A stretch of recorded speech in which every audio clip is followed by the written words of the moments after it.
ज़ैनब एक निहायत सादा और मासूम लड़की थी।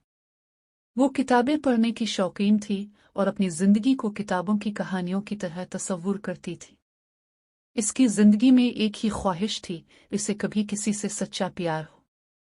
ज़ैनब का मामूल था कि वो रोज शाम को अपने गांव के एक छोटे से पार्क में जाकर कुछ वक्त तन्हाई में गुजारती थी।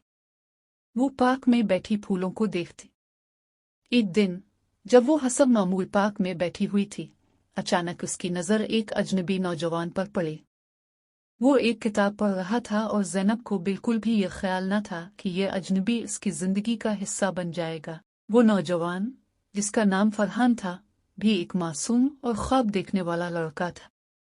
वो किताबों की दुनिया में खोया रहता और जिंदगी के पेचीदा सवालात पर गौर करता रहता। वो पहली बार इस पार्क में आया था और किताब पढ़ते हुए ज़ैनब की तरफ नजर दौड़ाए। जैसे ही उनकी नजरें मिले, एक अजीब सा एहसास दोनों के दिलों में पैदा हुआ।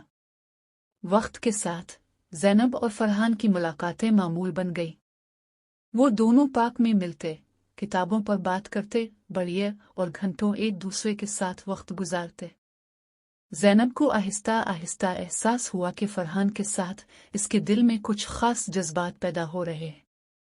इसे फरहान के साथ होने पर बेहद खुशी महसूस होती थी। एक दिन ज़ैनब ने अपनी सहेली आयशा से बात करते हुए कहा, आयशा, मुझे लगता है कि मैं किसी से मोहब्बत करने लगी हूँ। आयशा ने मुस्कुराते हुए कहा, क्या तुम्हें यकीन है? हाँ, मैं फरहान के बारे में बहुत सोचती हूँ और जब वो मेरे करीब होता है तो मेरा दिल बेकाबू हो जाता है। आयशा ने मशवरा दिया कि ज़ैनब को अपनी मोहब्बत का इजहार करना चाहिए। ज़ैनब ने हिम्मत जमा की और फैसला किया कि वो फरहान से अपनी दिल की बात कहेगी।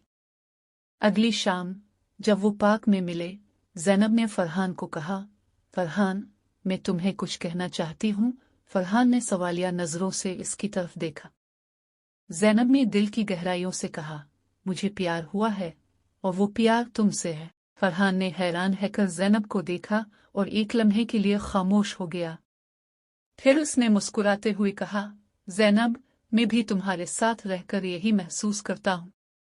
मुझे भी तुमसे मोहब्बत हो गई है। दोनों ने एक दूसरे की तरफ मुस्कुराते हुए देखा और उनके दिलों में सुकून और खुशी की लहर दौड़ गई।